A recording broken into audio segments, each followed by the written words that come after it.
Hello बच्चों, प्रतियोगी छात्रों, अभिभावकों, सभी को मेरा नमस्कार।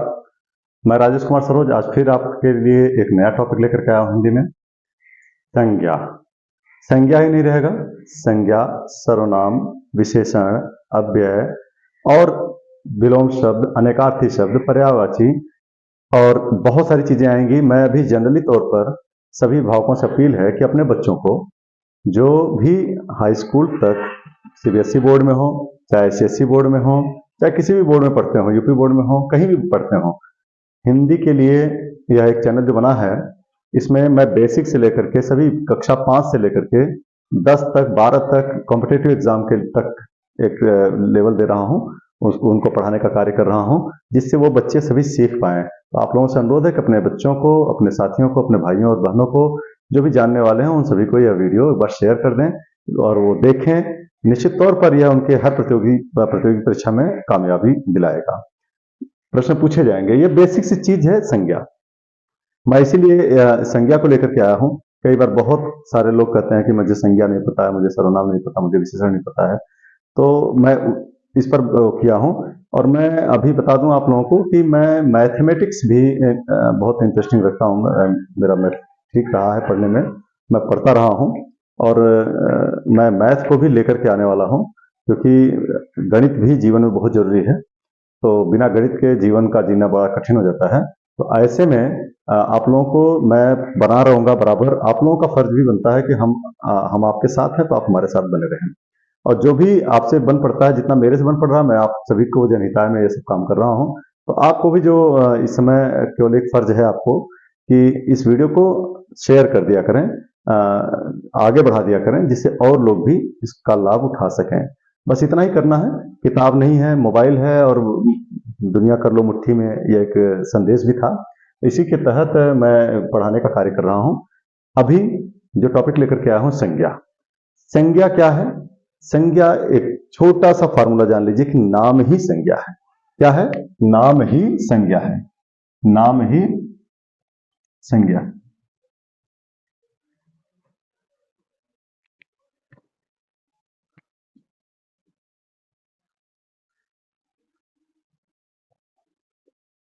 नाम ही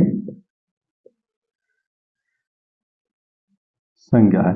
कोई भी पूछे अगर, तो आप इसे बड़े आराम से कह सकते हैं, नाम ही संज्ञा है। नेम इज नाउन, आप इसको कह सकते हैं, नेम इज नाउन।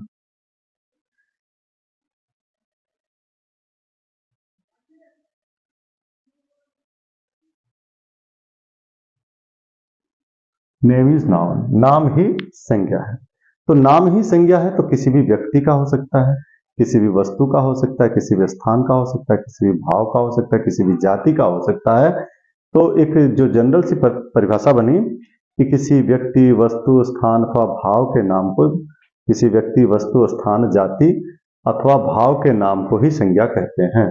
तो किसी व्यक्ति, वस्तु, स्थान, जाति या भाव को संज्ञा कहते हैं। तो वही संज्ञा है। जैसे उदाहरण के तौर पर कमला, पटना, अंगूर, चमेली, हिमालय आदि, यह सब क्या है? ये नाम है और नाम ही संज्ञा है। अब इतने संज्ञाओं के जो बहुत सारे बताया ना, व्यक्ति, वस्तु, स्थान, जाति या इस तरह से, तो इनको ही इनके प्रकार के रूप में ले लिया संज्ञा को। व्यक्ति, वस्तु, स्थान, भाव इत्यादि जो भी नाम लिया है, तो उनमें उनका प्रकार बना दिया संज्ञा के प्रकार के रूप में। संज्ञा का प्रकार क्या है? संज्ञा के भेद हैं। देखिए, व्यक्ति, व्यक्तिवाचक संज्ञा, जाति, जातिवाचक संज्ञा, द्रव्यवाचक संज्ञा, है ना, समूहवाचक संज्ञा, भाववाचक संज्ञा। समूह वही जाति, समूहवाचक संज्ञा।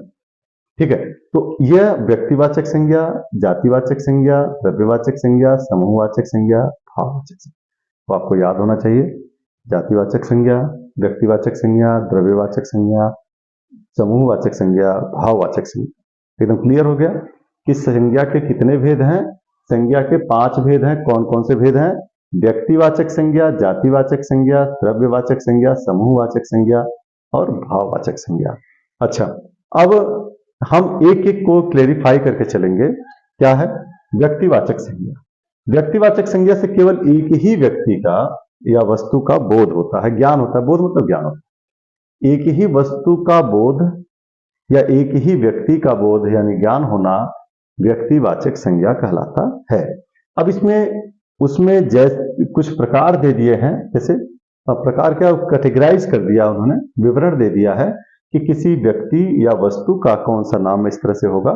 तो उन्होंने कहा व्यक्तियों के नाम, है ना, तो राम श्याम सीता गीता, राम श्याम, है ना, सीता गीता।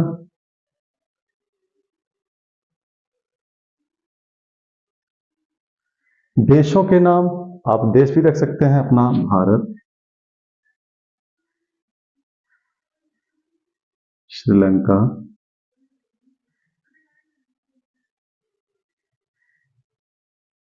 है ना, नेपाल, चीन, है ना। नदियों के नाम आप कर सकते हैं, गंगा,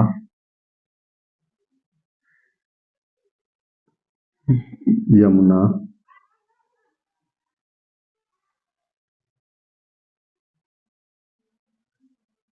है ना, ताप्ती आदि, कोई भी ले सकते हैं।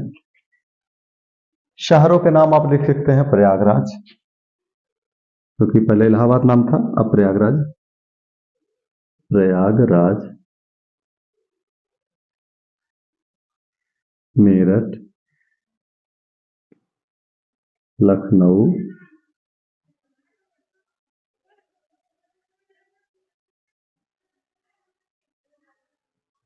आगे पुस्तकों के नाम है, रामायण,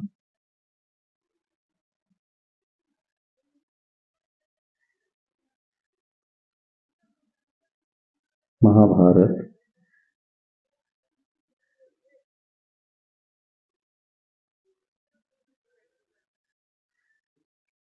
गीता,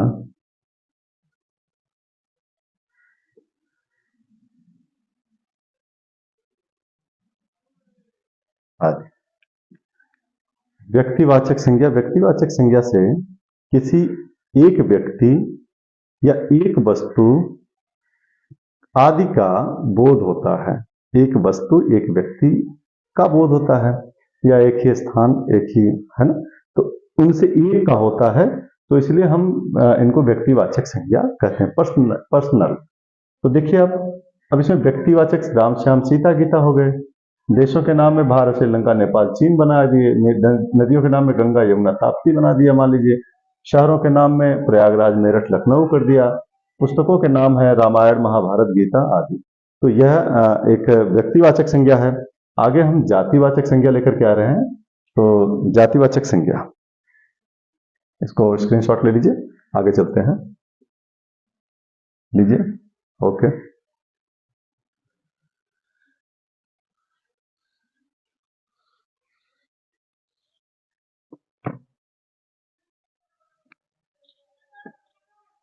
देखिए, जातिवाचक संज्ञा दूसरा है। जातिवाचक संज्ञा से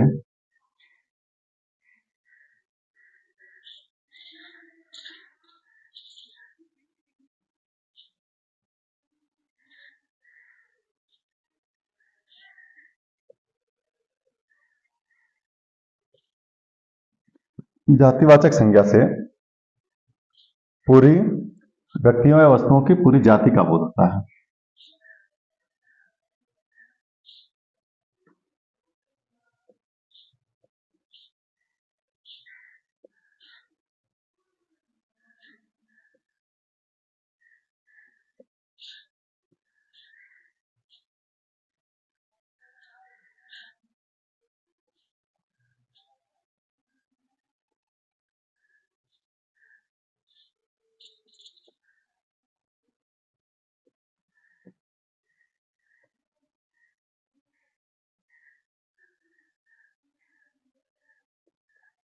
जातिवाचक संज्ञा से व्यक्तियों या वस्तुओं की पूरी जाति का बोध होता है, पूरी जाति का बोध होता है।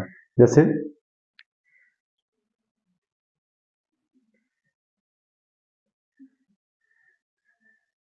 क, मनुष्य, अब मनुष्य में यह नहीं कहा है कि मनुष्य की अलग कोई, इसमें लड़का भी हो सकता है, लड़की भी हो सकती है, आदमी भी हो सकते हैं, औरत भी हो सकते हैं। तो लड़का, लड़की,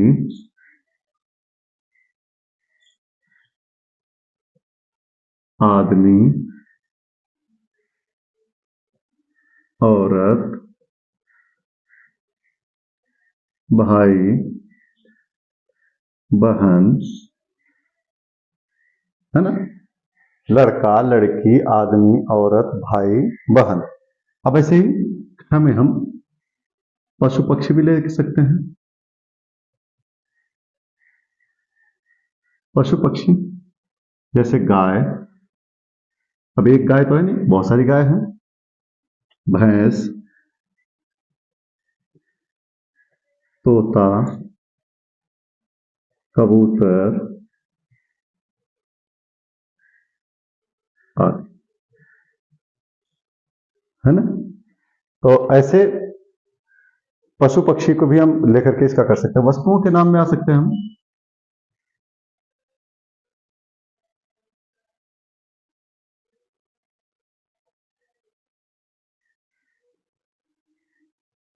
वस्तुओं के नाम, वस्तुओं के नाम में हम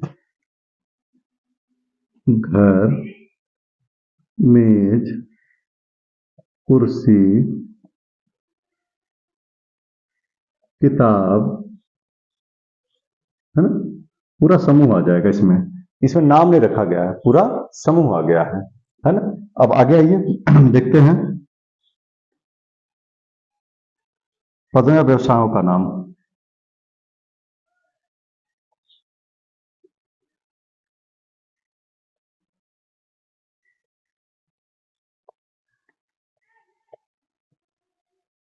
अब पदों या व्यवसायों के व्यवसाय के नाम में मैं पढ़ा रहा हूं। तो टीचर, तो शिक्षक, शिक्षक पूरा समूह है, अध्यापन कार्य करने वालों का पूरा समूह है। डॉक्टर, मंत्री, जज आदि, है ना। तो इनका पूरा का पूरा आपने विवरण देख लिया कि जातिवाचक संज्ञा में क्या है। जातिवाचक संज्ञा से व्यक्तियों या वस्तुओं की पूरी जाति का बोध होता है, पूरी जाति का बोध होता है। मनुष्य में है तो मनुष्य में लड़का, लड़की, आदमी, औरत, है ना। आपने भाई बहन देखा। पशु पक्षी में गाय, भैंस, तोता, कबूतर आदि देखा। वस्तुओं के नाम में घर, मेज, कुर्सी, किताब देख लिया। पदों या व्यवसायों के नाम में शिक्षक, डॉक्टर, मंत्री, जज आदि देखा। अब हम देखेंगे तीसरा, द्रव्यवाचक संज्ञा।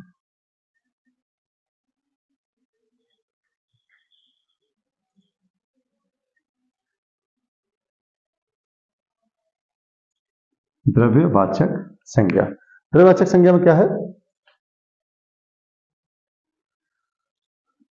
द्रव्यवाचक संज्ञा से उस द्रव्य या पदार्थ का बोध होता है जिसे हम माप या तौल नहीं सकते।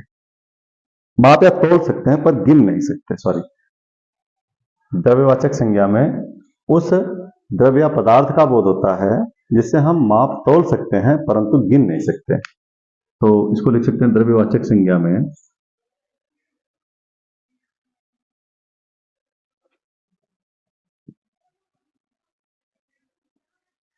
उस द्रव्य या पदार्थ का बोध होता है जिसे हम माप या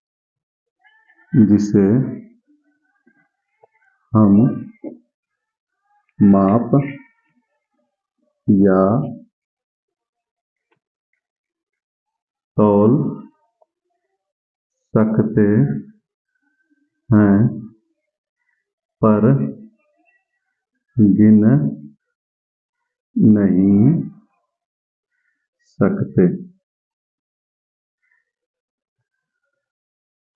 द्रव्यवाचक संज्ञा में उस द्रव्य या पदार्थ का बोध होता है जिसे हम माप या तौल सकते हैं पर गिन नहीं सकते हैं।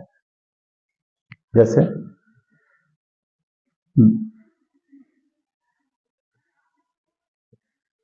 धातुओं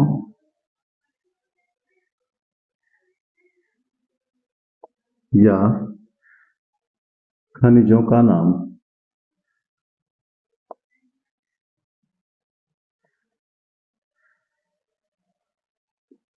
सोना, लोहा, सोना, चांदी।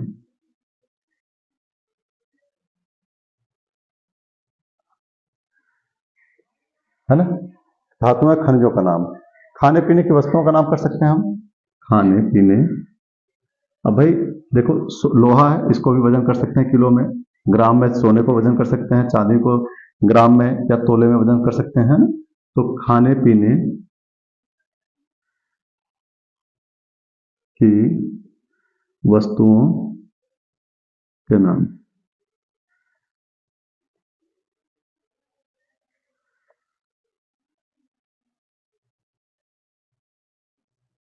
कौन कौन से भाई? जैसे दूध, पानी, घी, तेल, है ना, ये सब। हाँ।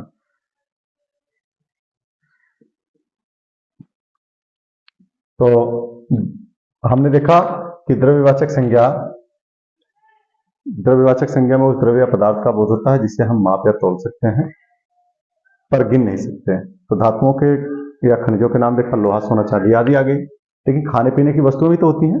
तो जो खाने पीने की वस्तुएं हैं द्रव्य रूप में है, वो कौन कौन सी है? दूध, पानी, घी, तेल आदि। तो यह आपने देखा। अब इसके बाद समूहवाचक संज्ञा हम आते हैं। ठीक, देखिए चौथा है समूहवाचक संज्ञा।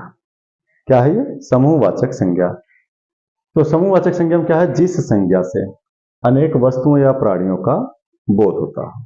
जिस संज्ञा से अनेक वस्तुओं या प्राणियों के समूह का बोध होता हो उसे हम समूहवाचक संज्ञा कहते हैं। जिस संज्ञा से अनेक वस्तुओं या प्राणियों के समूह का बोध होता है उसे हम क्या कहते हैं? समूहवाचक संज्ञा कहते हैं। जैसे व्यक्तियों का समूह। अब भाई प्राणियों, वस्तुओं आदि का समूह बनाया जा रहा है, तो सबसे पहले क्या है? व्यक्तियों का समूह। व्यक्तियों के समूह में कौन कौन हो सकता है? जहां व्यक्ति इकट्ठे होते हैं वहां पर व्यक्तियों के समूह है। जहां पर व्यक्तियों से जुड़े हुए कोई संघ है, यूनियन है, तो उनका समूह हो सकता है। सेना के जवान हैं, उनका समूह हो सकता है। झुंड इकट्ठे हुए हैं, बहुत सारे झुंड इकट्ठे हैं, वहां झुंड भी हो सकता है। तो अब ऐसे ही जहां पर परिवार में हम लोग इकट्ठे रहते हैं तो हमारा परिवार है। व्यक्तियों का समूह में पहला जो इसमें समूहवाचक में पहला जो प्रकार है कि कौन कौन से समूहवाचक संज्ञा के दायरे में आते हैं, तो वह परिवार है, संघ है, सेना है, झुंड है ना। तो ये पुलिस भी आ सकती है, कुछ भी आ सकता है। अब यहाँ पर हम ख में वस्तुओं का समूह, क्योंकि यहाँ पर दिया है जिस संज्ञा से अनेक वस्तुओं या प्राणियों के समूह का बोध होता हो, है ना, के समूह का बोध होता है, उसे हम क्या कहते हैं? समूहवाचक संज्ञा कहते हैं। तो वस्तुओं का समूह गुच्छा है, पुंज है, ढेर है, श्रृंखला आदि, है ना। तो इसमें व्यक्तियों का समूह आपने देखा परिवार, संघ, सेना, झुंड, और वस्तुओं के समूह में देखा गुच्छा, पुंज, ढेर, श्रृंखला आदि। अगला है पांचवा भाववाचक संज्ञा। भाववाचक संज्ञा उस नाम को कहते हैं, भाववाचक, जो हमारे अंदर भाव उत्पन्न होता है। बुरा भाव भी उत्पन्न हो सकता है, अच्छा भी उत्पन्न हो सकता है, क्रोध हो सकता है, प्रेम हो सकता है। तो जो भाव उत्पन्न हो रहा है, तो कहा कि किसी भी जो भाववाचक संज्ञा उस नाम को कहते हैं जो किसी भाव, दशा, धर्म, गुण या कार्य का बोध कराए। जो किसी भाव, दशा, धर्म, गुण या कार्य का बोध कराए उसे भाववाचक संज्ञा कहते हैं। तो भाववाचक संज्ञा प्राय तीन प्रकार के शब्दों से मिलकर बना होता है। तीन प्रकार के शब्दों से बनता है। तीन प्रकार के कौन कौन से शब्द हैं ये? क्रियाओं से, संज्ञा से, विशेषण से। तो क्रियाओं से कौन होता है? तो प्राय तीन प्रकार से हैं। तो क्रिया से, ये काटना से, काटना क्रिया है, काटना से काट, सजाना से सजावट, है ना। काटना से काट, सजाना से सजावट और चलना से चलन, यह क्रियाएं हैं। जो हम करते हैं वो क्रिया है। संज्ञा से बाल से बालपन, है ना, मनुष्य मनुष्यता, शिव से शिवत्व। बाल से बालपन, मनुष्य से मनुष्यत्व या मनुष्यता, शिव से शिवत्व, है ना। तो विशेषण से देखिए, विशेषण आप जानते हैं, विशेषण वाची जो शब्द होते हैं, जो विशेषता बतलाने वाले शब्द होते हैं, तो कौन कौन से हैं? जैसे महा से महिमा, धीरे से धैर्य, सरल से सरलता, है ना। धीरे से धैर्य और धैर्य सरल से सरलता। तो यह आपने देखा चौथा पांचवा प्रकार समूहवाचक संज्ञा। जिस संज्ञा से अनेक वस्तुओं और प्राणियों के समूह का बोध होता है उसे समूहवाचक संज्ञा कहते हैं। उनमें दो प्रकार के व्यक्तियों का समूह और वस्तुओं का समूह हमने देखा। भाववाचक संज्ञा, भाववाचक संज्ञा उस नाम को कहते हैं जो किसी भाव दशा, धर्म, गुण या कार्य का बोध कराए। इसको मापा नहीं जा सकता कि कितने किलो क्रोध आया भैया, कितने लीटर क्रोध हुआ, कितना प्रेम करा, कितने किलो प्रेम करा आपने, है ना। तो ये सब मापा नहीं जा सकता, इसकी गणना नहीं की जा सकती। भाववाचक संज्ञा प्राय तीन प्रकार के शब्दों से बनती है। कौन कौन से शब्दों से बनती है भैया? एक तो क्रियाओं से बन जाती है, दूसरी संज्ञा से बन जाती है, तीसरी विशेषण से बन जाती है। तो क्रियाओं से बनने वाली, जो क्रिया से बन जाए, काटना से काट, सजना से सजावट, चलना से चलन। संज्ञा से कौन से बन सकती है? बाल से बालपन, मनुष्य मनुष्यत्व या मनुष्यता, शिव से शिवत्व। विशेषण से क्या हो सकता है? महा से महिमा, धीरे से धैर्य, सरल से सरलता। संज्ञा यहीं पर समाप्त होता है, लेकिन संज्ञा के कुछ विकार हैं। देखिए, अब वो विकार में कौन कौन है? लिंग, वचन, कारक। अब इसमें लिंग में आ जाएंगे हम, लिंग में और वचन में, कारक में।